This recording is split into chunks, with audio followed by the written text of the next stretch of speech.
Okay, we're talking about the song Walk of Life by Dire Straits. Mark Knopfler is the guitarist and principal songwriter in that group. I don't even know if they still exist because Mark Knopfler is now doing a lot of movies for music. He's quite a talented guy. So we're going to take a look at this song, Walk of Life. It's a song that's got three chords, so it's a nice one for an early adopter of the guitar, shall we say. I'll bring up the music that I have on it here. Okay, so the chords here are E major,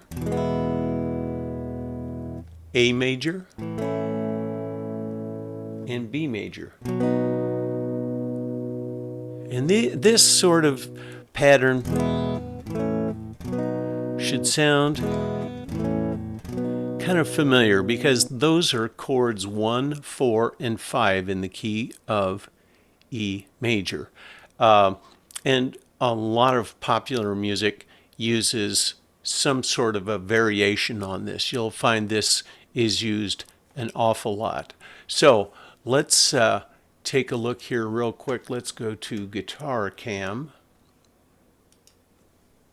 so that we can see the E is done like this.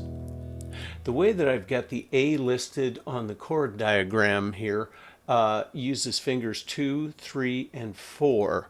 Those are the fingers that I find the easiest. Now, some people will find that 1, 2, and 3 work for them. I can't get that top E to ring out clearly. Other people, and sometimes myself, just depending on what other chords are working, will use the third finger and do a miniature bar, just using or the second finger or the first finger. The only problem is then you need to somehow bend your finger back so that that top string rings out, and that's a little bit difficult. I can probably do it with a fourth finger.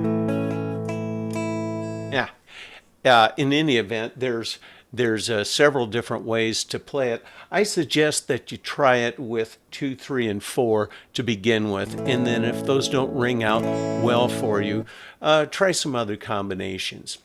Now the B major chord is going to present a nice technique challenge for a beginning student. Here we're using a bar, and that bar is spelled B-A-R-R-E, and that, in this case, that bar is going to be done using the first finger across the second fret. And for B major, the lowest string, the E, is not used. So you've got a couple of things to think about here. You can't strum the entire 6 strings. You need to strum only the highest in pitch 5 strings. Now, the diagram that I have has the same 2, 3, and 4 fingers used just as they are on the A. And this might come in handy because when you go from the B to the A, these fingers don't have to lift off the guitar. Now, over the course of 55 plus years, I've developed more of a habit of playing a chord like this, which is actually a double bar because you've got one bar here, you've got another bar here. You can kind of think of them as 2 capos, if you like. So for whatever reason, that just tends to work a little bit better for me unless I'm doing a kind of a blues rocking thing. So either this or this or this will work for that B major chord. And, again, I'd suggest you start with this and see if you can get it to sound nice and clean. If not, then try going to your third finger or your fourth finger. Either way will work. You know, the most important thing, the two most important things are that we get a good clean sound and that it's comfortable. It's not hurting your hands. Okay, so let's go back to our pad here.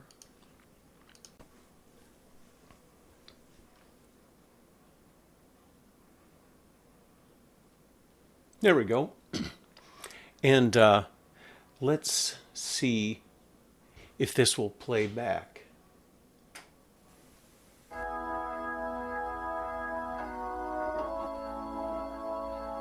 So what we're hearing here is the organist playing the opening and then the guitar key. E, A, B, A, B, E, A, 3, 4, B, 2, 3, 4, A, 2, B, 4. And on it goes. Now the beginner would probably just like to do one downstroke per beat, so it's 1, 2, 3, 4, A, 2, 3, 4, B, 2, 3, 4, A, B, like that. The song is recorded about 84 beats per minute, but I think a beginner should take it slower. 60 beats or less would be plenty quick, because this song really does move along here. So once you're pretty comfortable with one downstroke per beat, then you can go to eighth note using upstrokes on the and, so it's 1 and 2 and 3 and 4 and, or down up, down up, down up, down up. So it would be E, A, B, A, B, etc.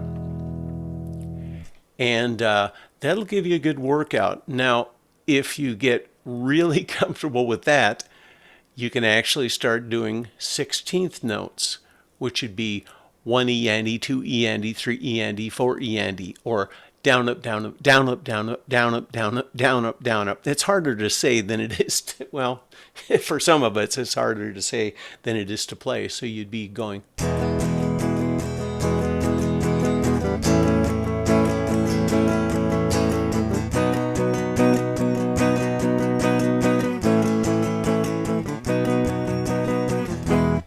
So that starts to get that really driving rhythm, and that's why I suggest people take it a little bit slower, because that 16th note strumming pattern can get really busy on the right hand. But the nice thing is that once you've got that right hand settled into place, it feels pretty good, and it's a bit simpler than the explanation sounds. So as we're looking at the song here, basically it starts out with the verse, "Here come Johnny singing oldies goldies," etc., etc.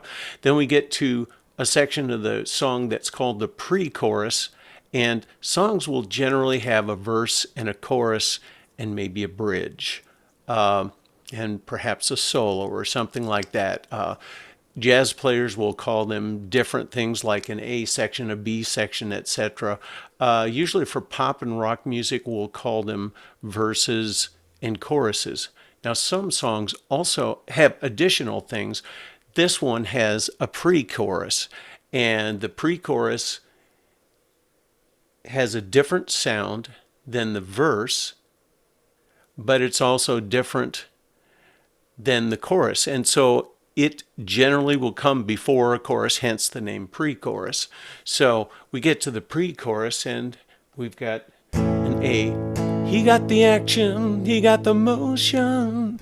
Yeah, the boy can play. A dedication, devotion, turning all the night time into the day.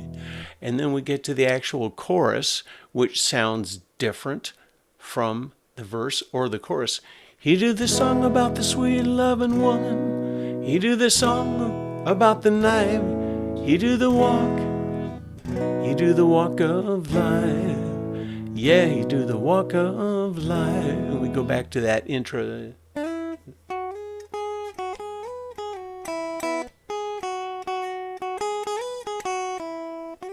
That's what's played on the keyboard here. We probably won't want to attack that right now on the guitar. Okay, so far we've got all of those chords, and we're either doing 1, 2, 3, 4, or 1 and 2 and 3 and 4 and, or 1 E and E, 2 E and E, 3 E and E, 4 E and E. And that's one of the ways to approach this song. Now there's another way to approach it here, and that is with a what's kind of a very standard blues shuffle type of a riff. And let me go to the second page here on my iPad.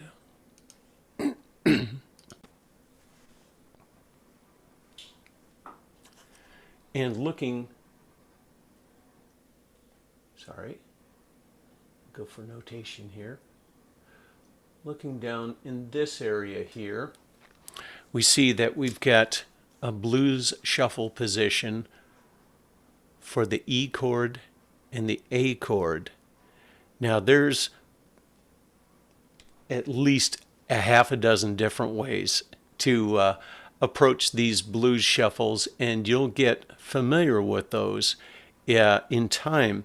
But in this case, it's just basically there's a text explanation down here, down in this area here, but quite frankly,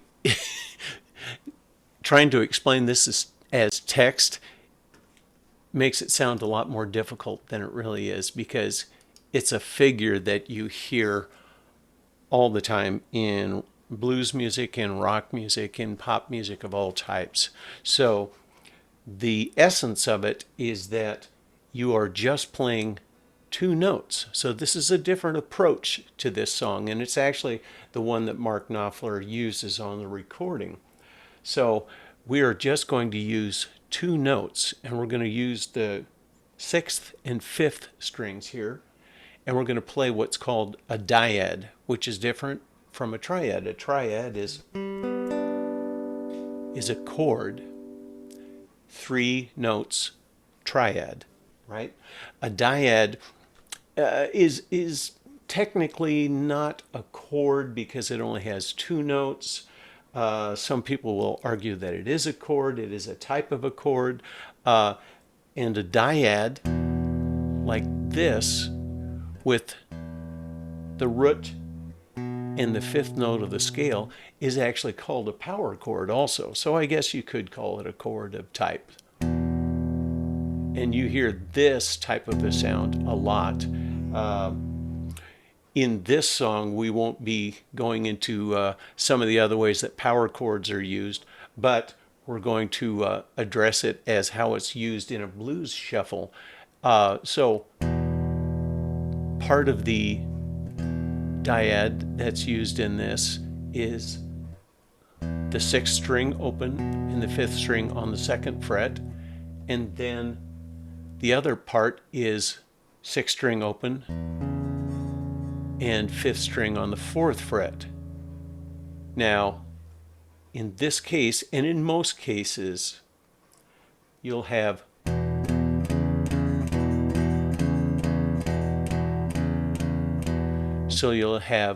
one E and E. Excuse me, I played that a little bit incorrectly there. For this song is a little bit different. So this one is 1 E and E, 2 E and E, 3 E and E, 4 E and E. a lot of times you'll hear that's a very common variation on the blues shuffle, but in this case, on this song, it's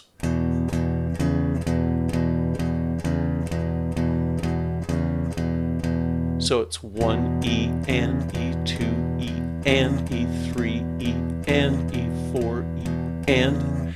So that higher note, which is incidentally a sixth, is always on the and. So it's 1 E and E2 E and E3 E and E4 E and E. Okay, so that's the E position for the blues shuffle. Now the A position can either be played up here or here. And this is the way I'm going to show you for this example here. So it's the rhythm and the finger motion is exactly the same, but now you're just going to be picking your fifth and fourth strings only. So there's your dyad or power chord.